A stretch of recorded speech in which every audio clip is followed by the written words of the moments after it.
All right, just hours after the British territory of Gibraltar released an Iranian tanker it seized over alleged sanctions violations, the U.S. fired back by revoking U.S. visas from the crew members, adding to the current tensions between Washington and Tehran.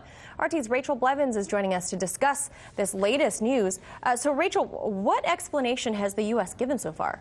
Well, the State Department claimed that according to assessments made by the United States, that the crew members on board the oil tanker were actually assisting Iran's Revolutionary Guard by providing oil illegally to Syria. Now, it was back in April when the Trump administration made the unprecedented move of designating Iran's Revolutionary Guard as a terrorist organization. And in a statement, the State Department specifically said the crew members of vessels assisting the IRGC by transporting oil from Iran may be ineligible for visas or admission to the United States based on the grounds that they are being accused of terrorism. Now, it's not clear exactly how these crew members were directly threatening the United States, but we do know that U.S. officials have strongly criticized the possibility of the tanker being released back to Iran, so it seems like this may be one of the few things that they can actually do to retaliate over this decision.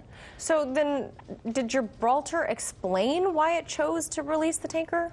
Well, Gibraltar's chief minister is now speaking out, and he claimed that the only reason the oil tanker was released was because he received a written guarantee from Iran stating that the tanker's cargo would not be delivered to any countries that had been sanctioned by the European Union. Take a listen to what he had to say. Anybody who thinks that somehow we have related our decision in Gibraltar to a decision to hijack a tanker somewhere else is entirely wrong. We make an independent decision in keeping with the law. And if you doubt that, just look at what our law says. Our law says that we must stop anybody who is trying to act in breach of European Union sanctions. Now, it's important to note that in the days after the Iranian tanker was seized by Gibraltar, Iran then seized a British-flagged oil tanker in the Strait of Hormuz. So there is some hope that maybe now Iran will move forward with also releasing the tanker it seized. So has anyone talked to Iran? How have they reacted to all of this?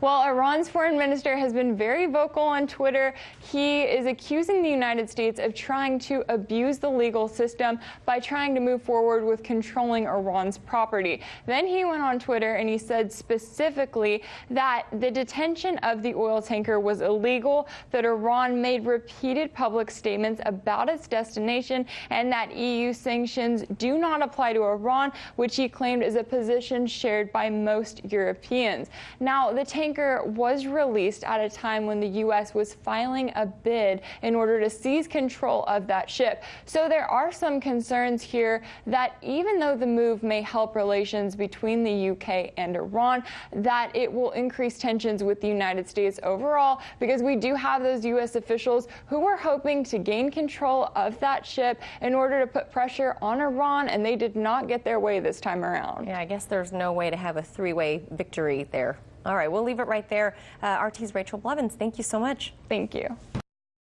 Hey YouTube, thanks for checking out our channel. We hope you enjoyed the video. We have tons of content for you just like this. For more of RT America's one-of-a-kind news and analysis, be sure to subscribe and never stop questioning more.